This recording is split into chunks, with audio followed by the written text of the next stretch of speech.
Hello बच्चों, नमस्कार। Welcome my YouTube channel smart education right.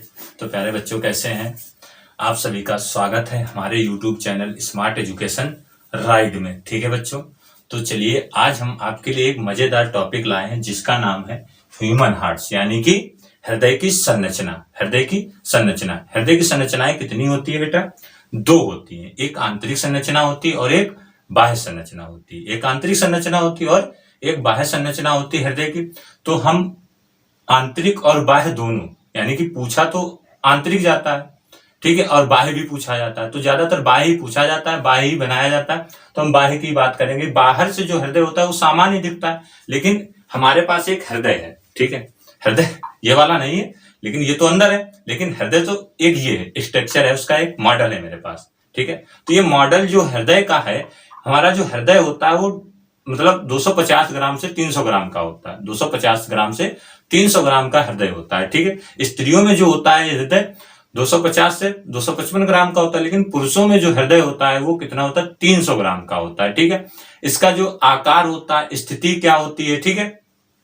हृदय का जो आकार और स्थिति होती है, ये जो हमारा स्थित होता है एक वक्ष गुहा में, वक्ष गुहा में स्थित होता है, और फेफड़ों के, यानी कि दोनों हमारे फेफड़ों के मध्य में स्थित होता है। हृदय जो होता है बेटा फेफड़ों के मध्य में स्थित होता है, ठीक है।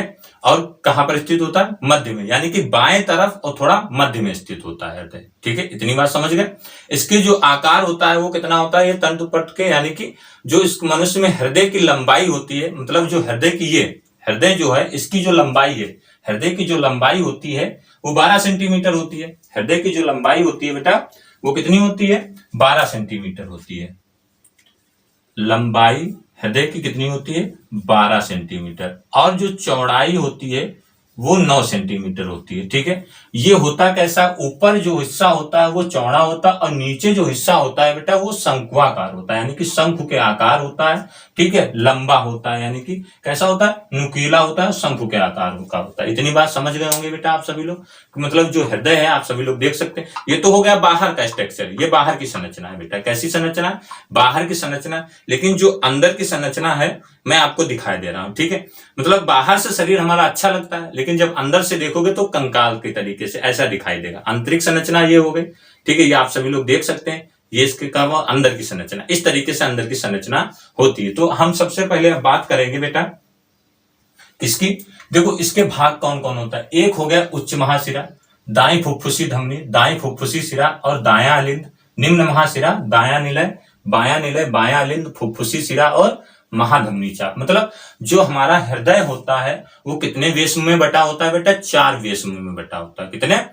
4 वेश्म में बटा होता है, जिसका क्या नाम होता है कि 2 अलिंद होते हैं और 2 निलय होते हैं। 2 अलिंद होते हैं और 2 निलय होते हैं, ठीक है। तो हम एक एक की बात करते हैं और इसकी स्थिति बताते चलेंगे, कहां पर क्या इसका कार्य होता है, कैसे ये कार्य करता है, उसके बारे में हम बात करते हैं। अच्छा है, इसके मतलब इसका अध्ययन कहाँ किया जाता है बेटा? आप सभी लोग बताएंगे, कमेंट करके जरूर बताइए कि इसका अध्ययन कहाँ किया जाता है, इसके अध्ययन को क्या कहा जाता है, ठीक है। तो ये क्या होता है? हृदय आवरण, ठीक है, पेरिकार्डियम। जो इसका आवरण होता है, इसका जो आवरण होता है उसको पेरिकार्डियम बोला जाता है। क्या बोला जाता है? पेरिकार्डियम बोला जाता है। जो पेरिकार्डियम की दृष्टि से आवरण बंद रहता है, जो हृदय आवरण कहलाता है। या तो पेरिकार्डियम बोल लो, या इसको क्या बोल सकते हैं? हृदय आवरण बोल सकते हैं। तो ये पेरिकार्डियम भाग में क्या रहता है? बंद रहता है। इसके 2 भाग होते हैं। कितने? एक तंतुकीय हृदय आवरण, या हृदय आवरण यानी कि दृढ़, कैसा, या जो होता है ये मतलब कि बाहर से होता है, ठीक है। ये कैसा होता है? बाहर से। तंतुकीय जो हृदय आवरण होता है वो बाहरी हृदय आवरण होता है। तो जो हृदय आवरण होता है संयोजी ऊतक का बना बाह्य स्तर होता है। मतलब कौन से स्तर का बना होता है? ये संयोजी ऊतक का बना कैसा स्तर होता है बेटा? बाह्य स्तर होता है, ठीक है।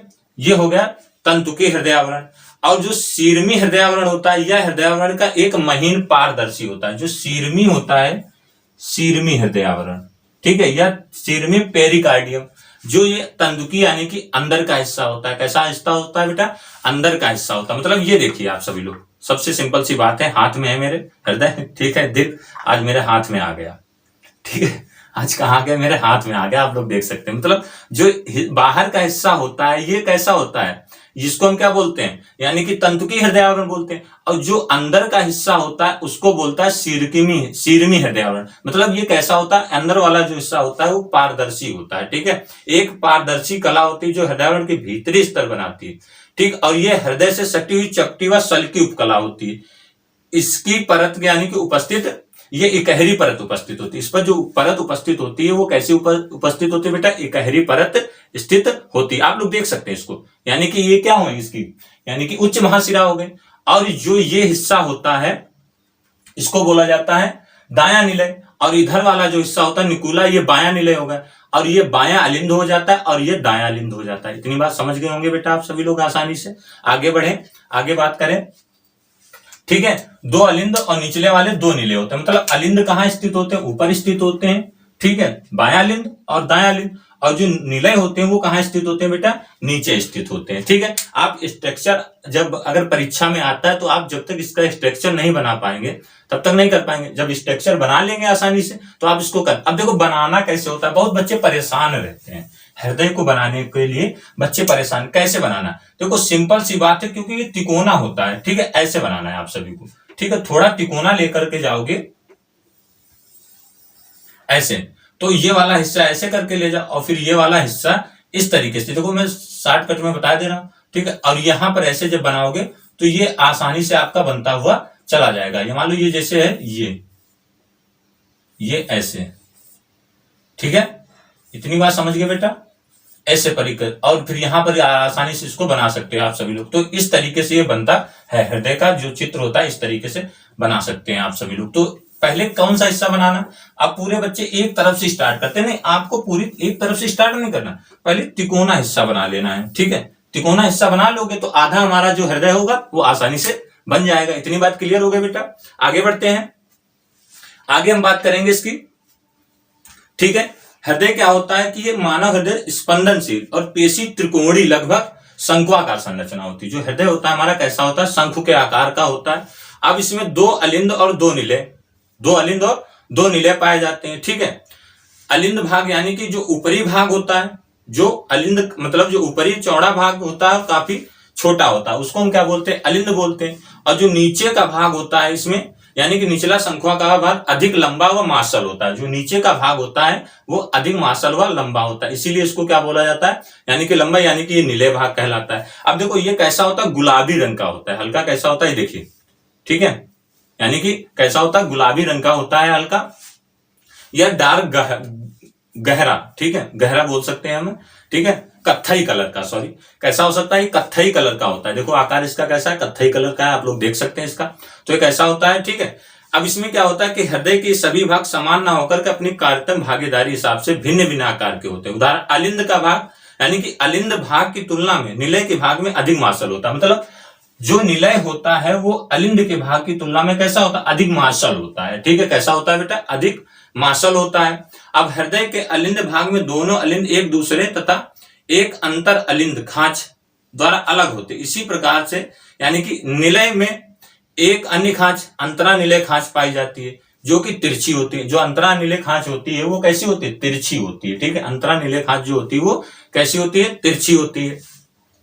हृदय कक्षों की संरचना, ठीक है। तो इसमें क्या होता है, अलिंद की बात करें, अलिंद की दीवारों में पतली होती है। अलिंद की दीवारें निलय की दीवारों से पतली होती है। जो अलिंद होती है ये अलिंद हो गया और ये निलय हो गया। निलय यानी कि अलिंद की दीवार जो होती है वो निलय की दीवारों से कैसी होती है, पतली होती है, ठीक है। ये पॉइंट है, यही आपको याद रखने, यही नोट करना, ठीक है। मतलब अलिंद की दीवारें जो होती है निलय की दीवारों से कैसी होती है, पतली होती है। इतनी बात समझ गए बेटा।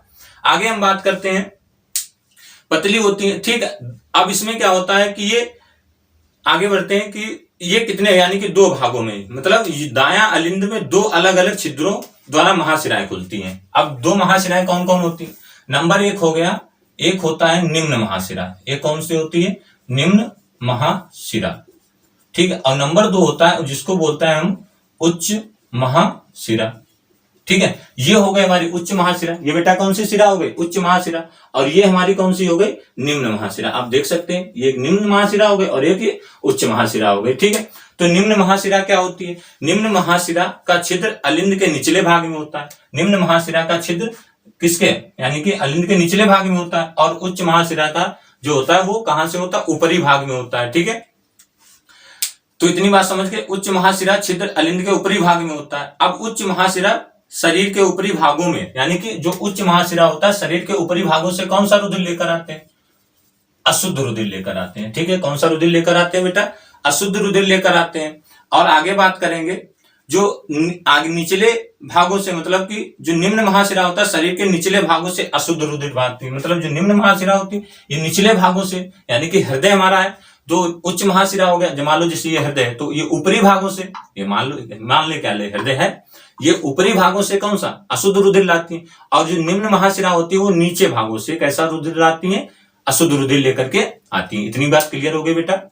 आगे बढ़ते हैं, अब इसकी बात करते हैं निलय की, यानी कि निलय क्या होते हैं, दोनों निलयों के मध्य मोटी पीसी अंतरा निलय पट्ट पाया जाता है। मतलब जो निलय होता है इनके मोटी पीसी दोनों के बीच में अंतरा निलय पट्ट पाया जाता है, यानी कपाट होता है, पट्ट बोला जाता है, पाया जाता है। निलयों की दीवार अलिंद की दीवार की तुलना में मोटी होती है। निलयों की दीवार और अलिंद की तुलना में कैसी होती है, मोटी होती है। इतनी बात क्लियर हो गई बेटा।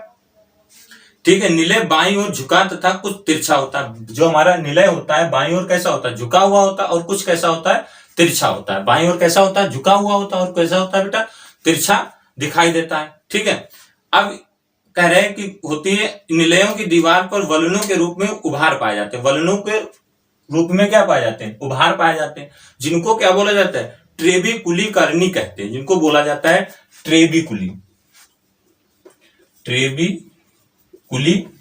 बोला जाता है। इनको क्या बोला जाता है, ट्रेबिकुलिकर्णी बोला जाता है। ठीक है, इतनी बात क्लियर हो गई बेटा। आगे हम बात करते हैं। ठीक है, अब हम आगे बात करेंगे किसकी, यानी कि हृदय जो होता है कि क्या क्या कार्य करता है हृदय। आगे बात करते हैं, यानी स्टेथोस्कोप के द्वारा, मतलब जो हृदय की धड़कन होती है किसके द्वारा नापी जाती है, स्टेथोस्कोप के द्वारा नापी जाती है। किसके द्वारा नापी जाती है, स्कोप। ठीक है, हृदय की जो धड़कन होती है स्टेथोस्कोप के द्वारा सुनने, यानी कि धड़कन जो नहीं कान में लगाया जाता है और फिर हृदय की धड़कन में लगा करके इसको, हृदय की धड़कन को क्या किया जाता है, सुना जाता है। ठीक है, कान में लगाकर स्टेथोस्कोप बोला जाता है, उसको क्या सुना जाता है, आता है। यह ध्वनि के परावर्तन के सिद्धांत पर कार्य करती है। मतलब ये ध्वनि की जो होता है किसके पर कार्य करती है बेटा, परावर्तन। ठीक है, परावर्तन के सिद्धांत पर कार्य करती है। इसके बाद जो ईसीजी होता है, ठीक है, ईसीजी, इसके बारे में हम एक वीडियो अलग से बनाएंगे, उसके बारे में हम आपको इलेक्ट्रोकार्डियोग्राम बोला जाता है। इसको क्या बोला जाता है, ईसीजी को इलेक्ट्रोकार्डियोग्राम बोला जाता है। यह यंत्र जो होता है इलेक्ट्रोकार्डियोग्राम हृदय की क्रियाविधि को मापने का प्रयुक्त होता है। मतलब हृदय की क्रियाविधि कैसे कार्य करता है, इसी से देखते हो, जब हृदय की धड़कन ऐसे ऐसे चलती रहती है, इसी से पता लगाया जाता है कि कैसी धड़कनें चल रही। इस पर हम एक अलग से वीडियो बनाएंगे, उसके बारे में हम चर्चा करेंगे। ठीक है, यह यंत्र मस्तिष्क की क्रियाविधि को मापने में भी प्रयुक्त होता है। मतलब जो ये यंत्र होता है, ईसीजी जो दिमाग होता है उसकी क्रियाविधि को मापने में इसका प्रयोग किया जाता है। इतनी बात क्लियर हो गई बेटा। अब हम बात करते हैं यानी कि अलिंद और निलय के बारे में। ठीक है, मानव के हृदय में बाएं अलिंद में, यानी कि कौन से अलिंद में, बाएं अलिंद में, ठीक है, कैसा रुधिर आता है, शुद्ध रुधिर आता है। कैसा रुधिर आता है बेटा, शुद्ध रुधिर। व दाएं जो तुम्हारा होता है अलिंद में कैसा रुधिर आता है, अशुद्ध रुधिर आता है। कैसा रुधिर आता है बेटा, अशुद्ध रुधिर आता है। ठीक है, तो बाएं अलिंद में शुद्ध रुधिर और दाएं अलिंद में अशुद्ध रुधिर आता है। ठीक है, यानी कि उच्च महाशिरा जो ऊपरी हिस्सा होता है वो क्या करती है, अशुद्ध रुधिर ऊपर से, और निम्न महाशिरा जो होती है वो नीचे से अशुद्ध रुधिर शरीर में पहुंचाती है। ठीक है, इतनी बात क्लियर हो गई। अब सामान्य मनुष्य में, ठीक है, सामान्य यानी कि 1 मिनट में कितनी बार धड़कता है, 72 बार, 72 बार धड़कता है। ठीक है, प्रति मिनट, यानी कि, और एक नवजात में जो हृदय की धड़कन होती है वो कितनी होती है, 160 बार धड़कता है। कितनी बार, मतलब जो ये हृदय होता है कितनी बार धड़कता है नवजात में, यानी कि कितने ग्राम का होता है नवजात में, 20 ग्राम का होता है। ठीक है, नवजात शिशु में जो हृदय होता है वो 20 ग्राम का होता है। और एक माह का जो शिशु होता है, यानी कि बच्चा होता है, उसमें जो हृदय की धड़कन होती है वो 100 बार होती है प्रति मिनट। ठीक है, यानी कि जब बच्चा देखते हो जब बच्चा छोटा सा होता है उसके हृदय की धड़कन को कान में लगा, ऐसे जब गोदी लेकर के खिलाते हैं आप भी लोग, या कोई भी छोटा बच्चा होता है जब हम लोग खिलाते हैं तो उसकी हृदय की धड़कन क्या होती है, बहुत ज्यादा पंप करती रहती है। ठीक, तो यानी कि 1 माह के बच्चे में 100 बार, और वैसे नवजात शिशु के बच्चे में कितनी बार धड़कता है, यानी कि 160 बार धड़कता है। ठीक है बेटा, तो इतनी बार समझ गए। आगे बढ़ते हैं इसके बारे में। अब आगे हम देखते हैं क्या होगा।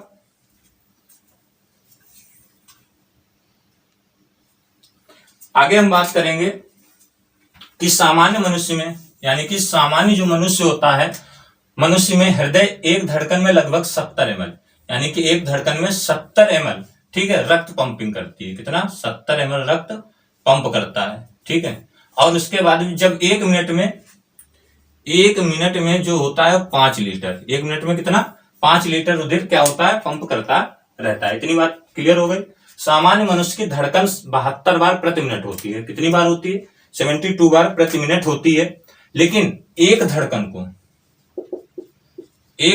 को पूरा करने में कितना समय लगता है? 0.8 सेकेंड, 0.8 सेकेंड का समय लगता है। ठीक है, इतनी बात समझ गए।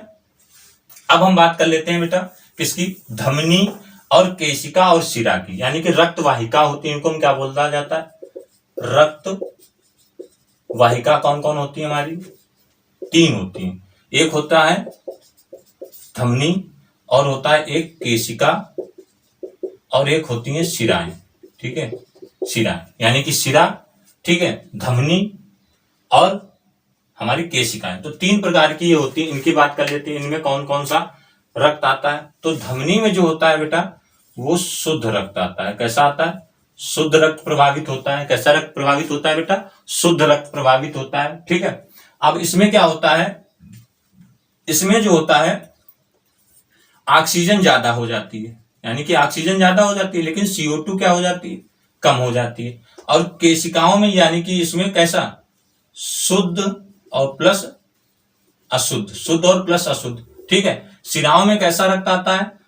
अशुद्ध रक्त आता है।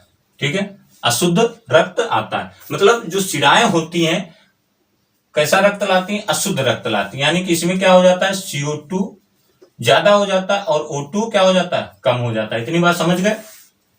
अब देखो कैसे ये कार्य करता है। ठीक है, एक तरीके से ये भी मैं बता दे रहा हूं कि धमनी और केशिकाएं और शिराएं, ठीक है, तो कहां पर इनका शुद्ध, यानी कि शिराएं जो अशुद्ध रक्त लेकर आती है कहां भेजती हैं? ये हमारे फेफड़ों में भेजती हैं। कहां भेजती हैं? फेफड़ों में भेजती हैं। ठीक है, जब फेफड़ों में हमारा जो शुद्ध रक्त होता है वो कहां होता है जाकर के बेटा? फेफड़ों में शुद्ध होता है। ठीक है, जब फेफड़ों से धमनियां क्या करती है? फेफड़ों से शुद्ध रक्त को यानी कि शिरा जिनको बोलते हैं, एक फुफ्फुसी शिरा होती है, ये देखो फुफ्फुसी शिरा और फुफ्फुसी धमनी। ठीक है, तो यानी कि फेफड़े जैसे होते हैं, देखो बना करके मैं बता दे रहा हूं, समझ जाओगे आसानी से। ठीक है, कैसे? ठीक है, अब देखो मान लो जैसे फेफड़े हो गए, ठीक है, तो फेफड़ों में क्या होता है? विसरण के लिए। अब विसरण के लिए किस प्रकार से? ऐसे कार्य करता है। ठीक है, तो यहां से मालूम जो तुम्हारा ये यहां से क्या हो जाएगा? अशुद्ध रक्त आ जाएगा। ठीक है, यानी कि यहां से क्या आ जाएगा? तुम्हारा अशुद्ध रक्त आ जाएगा। किससे आ जाएगा? तुम्हारा शिरा से। ठीक है, यानी कि शिरा से तुम्हारा कैसा रक्त आ जाएगा? अशुद्ध रक्त आ जाएगा। और महाशिरा अशुद्ध रक्त होते हुए कहां चला जाएगा? यानी कि महाधमनी शुद्ध रक्त। अब ये हमारे कहां पहुंचा देगी? फेफड़ों में पहुंचा देगी। तो जो शिरा होती हैं, शिराएं जो होती हैं वो कहां अशुद्ध रक्त को पहुंचाती है? फेफड़ों में। और धमनी जो होती हैं वो धमनी यानी कि फेफड़ों से कैसा रुधिर लाती हैं? शुद्ध रुधिर ला करके वो हमारे शरीर में क्या कर देती है बेटा? शरीर में इसको क्या कर देती है? विसरित कर देती है। ठीक है, तो ऐसे सिंपल सी बात समझो कैसे, यानी कि धमनी हो गया, अब धमनी से ये प्रक्रिया चलती रहती। ठीक है, यानी कि अंग हो गए। ठीक, और अंग इस प्रकार से, ये तुम्हारा क्या हो गया? हृदय हो गया।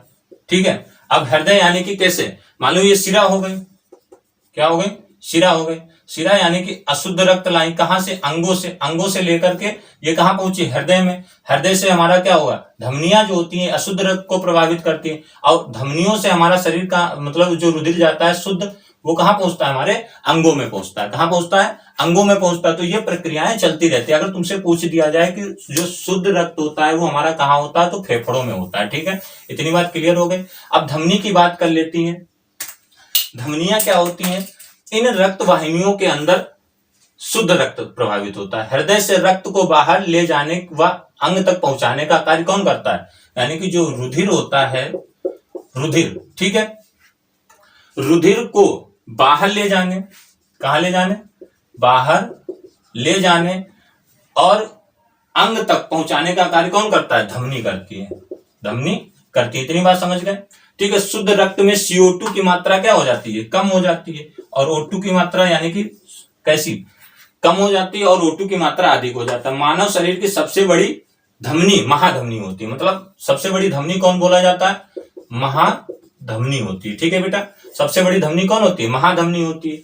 जबकि सबसे छोटी धमनी कौन सा होता है, फेविक धमनी होती है। ठीक है, फैनिक धमनी बोली जा होती है। मानव शरीर में एक ऐसी धमनी होती है जिसके अंदर अशुद्ध रक्त प्रभावित होता है। ठीक है, मानव रक्त के अंदर एक ऐसी धमनी होती है जिसके अंदर कैसा रक्त प्रभावित होता है, अशुद्ध, जिसको बोला जाता है फुफ्फुसी धमनी बोला जाता है। क्या बोला जाता है बेटा, फुफ्फुसी धमनी कहते हैं। सामान्य मनुष्य के शरीर में रक्त का दाब की गणना, ठीक है, मतलब कैसे की जाती है, एक्सपेग्नोमैनोमीटर नामक यंत्र के द्वारा से की जाती है। सामान्य मनुष्य का रक्त दाब कितना होता है, जो टेम्परेचर 120 से 80 होता है, यानी कि 120 होता है उच्च और ये होता है निम्न, यानी कि 120 क्या हो जाता है, बीपी जो होता है तुम्हारा 120 से ज्यादा हो जाएगा तो ब्लड प्रेशर कैसा हो जाता है, हाई हो जाता है, और 80 से रहेगा तो कैसा हो जाएगा, नीचे हो जाता है, ब्लड प्रेशर क्या हो जाता है, डाउन हो जाता है। मानव शरीर की नाड़ी रक्त दाब का पता लगाने, यानी कि मानव शरीर की जो नाड़ी होती है रक्त के दाब का पता गले के अंदर, ठीक है, किसके अंदर, गले के अंदर और स्थित ग्रीवा धमनी से नामक यंत्र के द्वारा किया जाता है। अब शिराएं क्या होती हैं, ठीक है, इतनी बात समझ गए। अब हम शिराएं की बात कर लेते हैं बेटा। शिराएं क्या होती हैं, शिराएं वे रक्त नलिकाएं जिनके अंदर अशुद्ध रक्त प्रभावित होता है। मतलब जो शिराएं जो होती हैं इनमें क्या होता है, कैसा रक्त प्रभावित होता है बेटा, अशुद्ध रक्त प्रभावित होता है। ठीक है, अब अशुद्ध रक्त के अंदर किसकी मात्रा अधिक हो जाएगी, CO2 की मात्रा अधिक हो जाती है, और O2 की मात्रा क्या हो जाएगी, कम हो जाती है। मानव शरीर के अंदर फुफ्फुसी शिरा एक ऐसा होता है जो जिसके अंदर कैसा अशुद्ध रक्त प्रभावित, यानी कि फुफ्फुसी शिरा जो ऐसा होता है उसमें शुद्ध रक्त प्रभावित होता है। ठीक है, कैसा शुद्ध रक्त प्रभावित होता है। हृदय तक पहुंचाने का कार्य शिराएं करती है। मतलब जो अशुद्ध रक्त होता है वो कौन पहुंचाता है, मालूम, शिराएं जो होती हैं, शिराएं जो होती हैं वो क्या करती हैं, हमारे अशुद्ध रक्त पहुंचाने का कार्य करती हैं। तो इतनी बात समझ गए बेटा, यहां तक समझ गए होंगे आप सभी लोग, आशा करता हूँ। ये देखो स्ट्रक्चर मैंने आप सभी को हमने दिखा दिया कि दिल की बात, दिल जो होता है बड़ा नाजुक होता है।